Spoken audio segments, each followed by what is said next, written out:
दोस्तों, आपने पतंजलि का नाम तो सुना ही होगा। पतंजलि कंपनी हर वो प्रोडक्ट बनाती है जिसकी आपको जरूरत है अपनी जिंदगी में।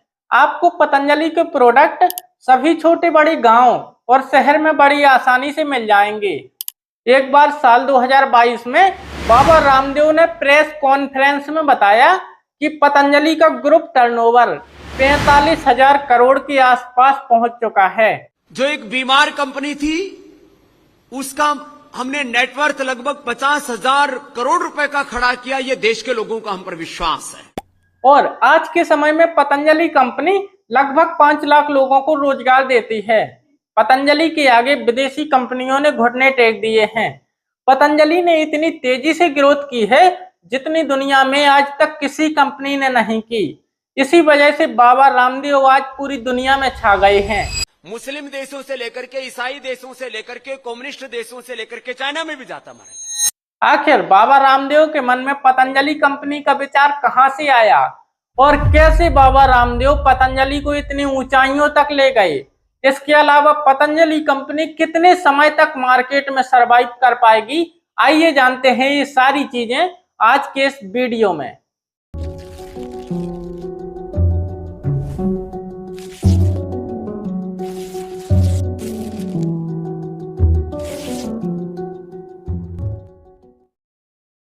पतंजलि को समझने से पहले हमें बाबा रामदेव को समझना पड़ेगा।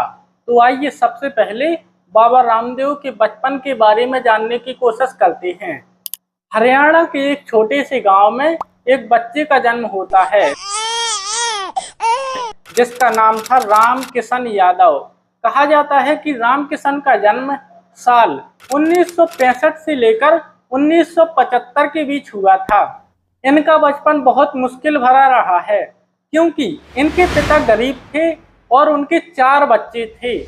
छोटी सी उम्र में उनको पैरालाइज अटैक आया था जिससे उनकी चेहरे की आधी मसल्स ने काम करना बंद कर दिया, जिसका असर उनकी आंख पर भी पड़ा और उनकी आंख में प्रॉब्लम आ गई। उनकी मां मॉडर्न जमाने का इलाज कराना चाहती थी लेकिन उनकी दादी ने मना कर दिया। स्कूल में उन्हें कई समस्याओं का सामना करना पड़ा क्योंकि स्कूल में बच्चे उन्हें बहुत चिढ़ाते थे उनकी एक आंख की वजह से। इन सब के बाद उनकी मुलाकात होती है आर्य समाज के प्रचारकों से। आर्य समाज एक हिंदू रिफॉर्म मूवमेंट है जिसका एक मकसद है योग और वेद को प्रमोट करना।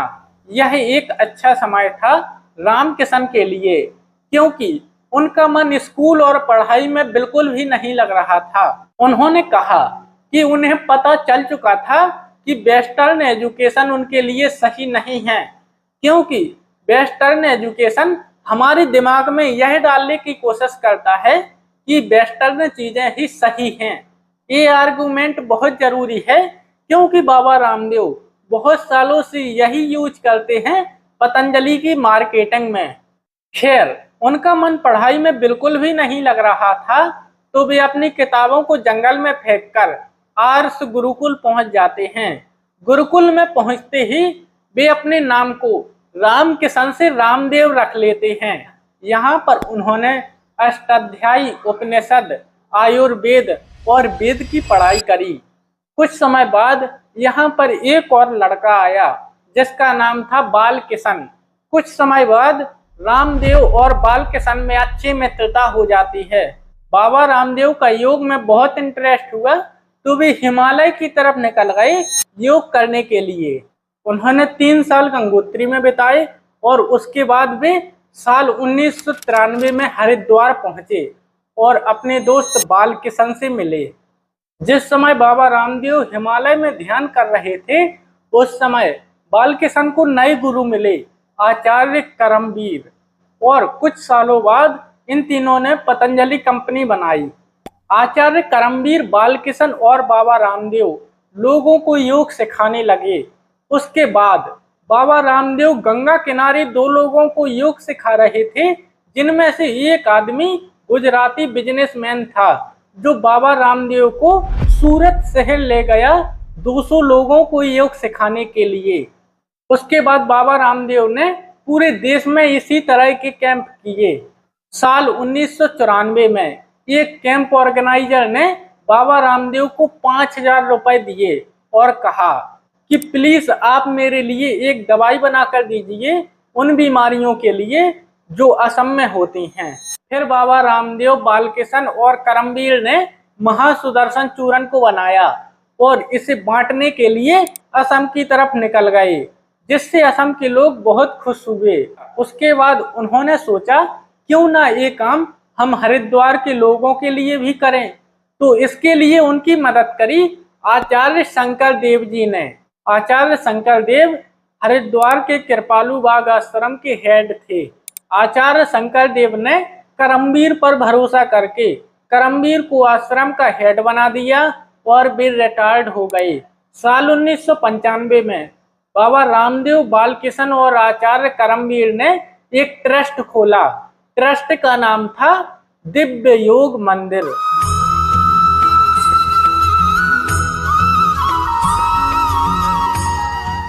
इस ट्रस्ट के माध्यम से बाबा रामदेव और बालकिशन बड़ी बड़ी कनेक्शन बनाने लगे ताकि वे भविष्य में पतंजलि जैसा एक बड़ा एम्पायर खड़ा कर सकें। उन्होंने अपने दिव्य योग मंदिर के ट्रस्ट को रजिस्टर किया और एक मिशन बनाया। मिशन था लोगों को योग सिखाना ताकि लोगों की हेल्थ अच्छी रह सके। उसके बाद बाबा रामदेव और करमवीर आश्रम में योग सिखाने लगे और बहुत ज्यादा भीड़ आने लगी और कुछ समय बाद बड़े बड़े पावर वाले लोग भी आने लगे योग सीखने के लिए। उसके बाद बाबा रामदेव ने एक स्ट्रेटेजी बनाई गवर्नमेंट और पॉलिटिशियंस से दोस्ती करने के लिए, चाहे वो पावर में हो या ना हो। जिस समय बाबा रामदेव और करमवीर योग सिखाने में मेहनत कर रहे थे, उस समय बालकिशन कुछ और ही कर रहे थे। बालकिशन की रुचि शुरुआत से ही आयुर्वेद में थी। वे आश्रम के अंदर एक आयुर्वेद का क्लिनिक खोलना चाहते थे जिसका नाम होगा दिव्य फार्मेसी। लेकिन एक समस्या थी, उनके पास कोई मेडिकल डिग्री नहीं थी। एक्ट 1945 के तहत किसी को भी एक लाइसेंस की जरूरत होती है आयुर्वेद का क्लिनिक या फिर दवाई मैन्युफैक्चर करने के लिए। दिसंबर 1995 में उन्हें एक संत मिलते हैं, स्वामी योगानंद, जिनका असली नाम था NP सिंह, जो कि आयुर्वेद के डॉक्टर थे।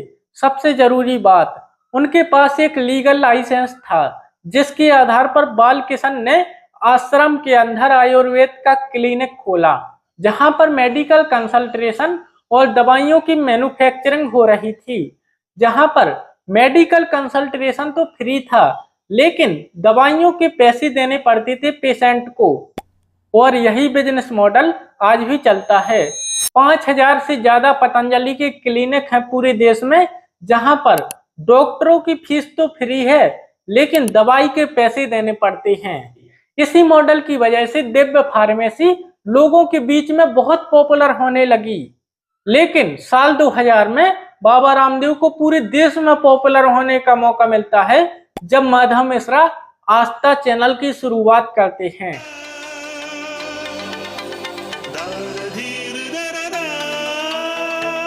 आस्था जीवन का आधार।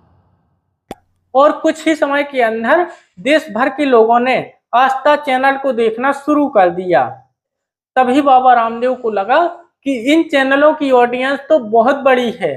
तभी बाबा रामदेव संस्कार चैनल के पास गए और 1.5 लाख रुपए देकर सुबह 6:45 का समय फिक्स करवा लिया। उसके बाद तो मानो पूरा देश योगा सीखने के लिए सुबह बाबा रामदेव के साथ उठने लगता है। कुछ लोगों ने बताया कि उन्हें योगा करने से बहुत फायदा हुआ। उसके बाद बाबा रामदेव और उनके आश्रम को बहुत फायदा हुआ। देश भर से लोग हरिद्वार के आश्रम आने लगते हैं बाबा रामदेव से योगा सीखने के लिए या फिर दिव्य फार्मेसी से दवाई लेने के लिए। बाबा रामदेव की पॉपुलैरिटी इतनी हो गई थी कि अब उनके साथ बड़े बड़े पॉलिटिशियंस उठने बैठने लगे थे। साल 2002 में जब उन्होंने दिल्ली में योग कैंप किया तो उस समय के मुख्यमंत्री साहब सिंह वर्मा और HRD मिनिस्टर मुरली मनोहर जोशी भी कैंप में जाकर शामिल हुए और यूपी के मुख्यमंत्री मुलायम सिंह यादव भी मिले बाबा रामदेव से यह कहने के लिए कि आप अपने क्लिनिक यूपी में भी सेटअप करें। जैसे जैसे बाबा रामदेव की पॉपुलैरिटी बढ़ी वैसे वैसे दिव्य फार्मेसी की सेल बढ़ती चली गई। उसके बाद बाबा रामदेव और करमवीर के बीच झगड़ा हो जाता है, क्योंकि पहले बाबा रामदेव के कैंप फ्री थे, लेकिन अब उनके पास बैठने के लिए पैसे देने पड़ते हैं। जो व्यक्ति जितने पास बैठेगा उसे उतने ज्यादा पैसे देने पड़ेंगे। इसके अलावा बाबा रामदेव ने अपनी फैमिली को पैसा भिजवाया और एक घर बनवाया ट्रस्ट के पैसों से। इसके बाद बाबा रामदेव और बालकिशन के रिलेशन आचार्य करमवीर और शंकर देव के साथ बुरे होने लगते हैं। उस समय बाबा रामदेव की पॉपुलैरिटी पूरे देश में बढ़ रही थी। उसके बाद बाबा रामदेव और बालकिशन ने सोचा कि वो एक नई कंपनी बनाएंगे जिसका नाम होगा पतंजलि आयुर्वेद। शुरुआत में इस कंपनी ने आयुर्वेदिक दवाइयां बेचना शुरू किया और उसके बाद उन्हें कई अपॉर्चुनिटी मिली और बाबा रामदेव ने उसका फायदा उठाया। बाबा रामदेव अपॉर्चुनिटी को परखने और उसका सही फायदा उठाने में अच्छे थे। यह हमें कई बार देखने को मिला।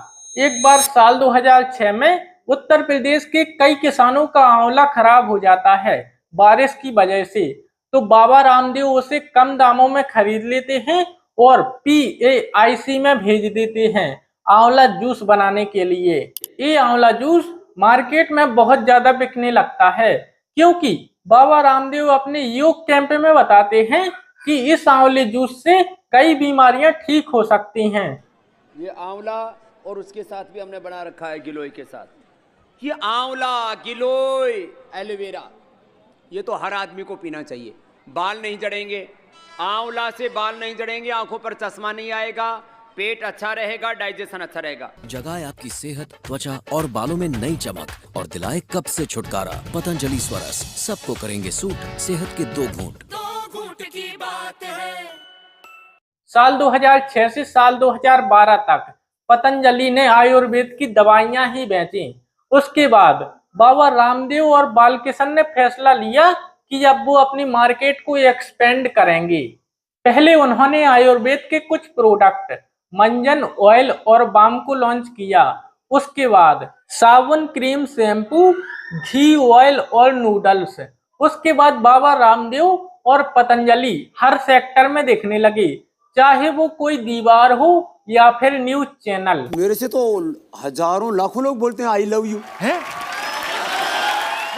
लेकिन बाबा रामदेव रुके नहीं, कुछ ना कुछ लॉन्च करते रहे हेडलाइन में बने रहने के लिए। बाबा रामदेव ने आज पतंजलि का एक नया ब्रांड परिधान लॉन्च किया है, जहां फुटवेयर, कपड़े, ज्वेलरी हर कुछ अवेलेबल है। योग गुरु और बिजनेसमैन ही नहीं बल्कि कुछ लोग इन्हें इकोनॉमिस्ट भी मानते थे। परेशान है लोग पेट्रोल और डीजल के दाम से, और अब आपने दूध तो बना दिया 2 रुपया सस्ता। पेट्रोल डीजल पतंजलि अगर 2 रुपये सस्ते करवा दे और मोदी जी तक ये बात पहुंचा दे तो बहुत लोग आपके कृतज्ञ होंगे। साल 2011 में इनकी कंपनी ने 163 करोड़ रुपए कमाए और 4 साल बाद ये नंबर 5000 करोड़ हो गया और जुलाई 2023 में पतंजलि की वैल्यूएशन 48,245 करोड़ रुपए हो गई। जो एक बीमार कंपनी थी उसका हमने नेटवर्थ लगभग 50,000 करोड़ रुपए का खड़ा किया। ये देश के लोगों का हम पर विश्वास है। 3 मेन कारण थे जिस वजह से पतंजलि को इतनी सक्सेस मिली। पहला था ट्रस्ट।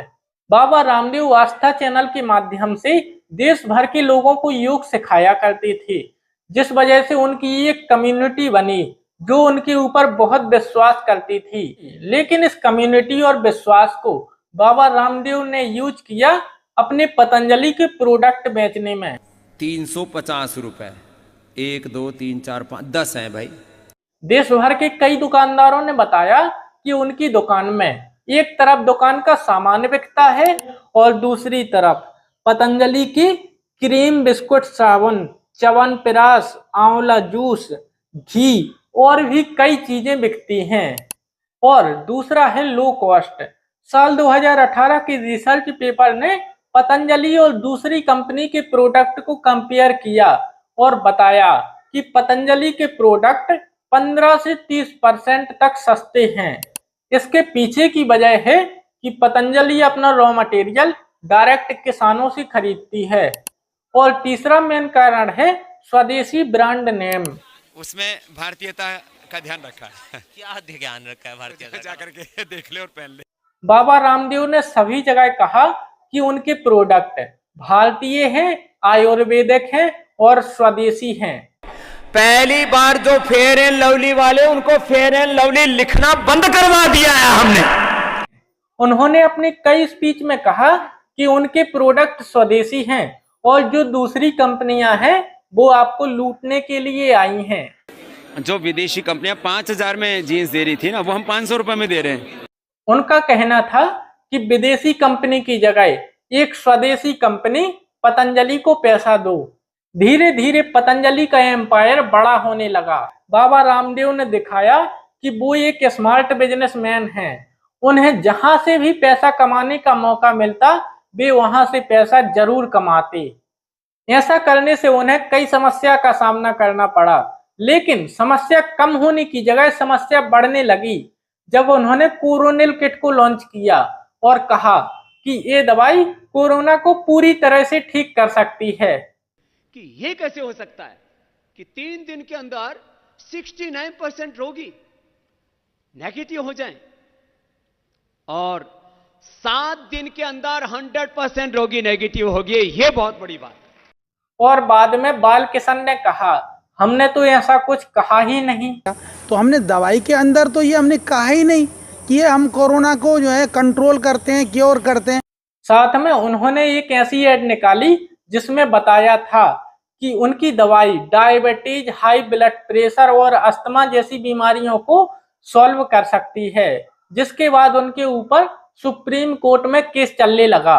हद तो तब हो गई जब लोगों ने पतंजलि धनवती दवाई को मार्च 2018 में खरीदा और उस पर मैन्युफैक्चरिंग डेट अप्रैल 2018 की निकली। इसके अलावा उनके कई प्रोडक्ट मिलावटी पाए गए, जिसकी बात हम आगे आने वाली वीडियो में करेंगे। तो आप लोग इस वीडियो को लाइक करके चैनल को सब्सक्राइब कीजिए।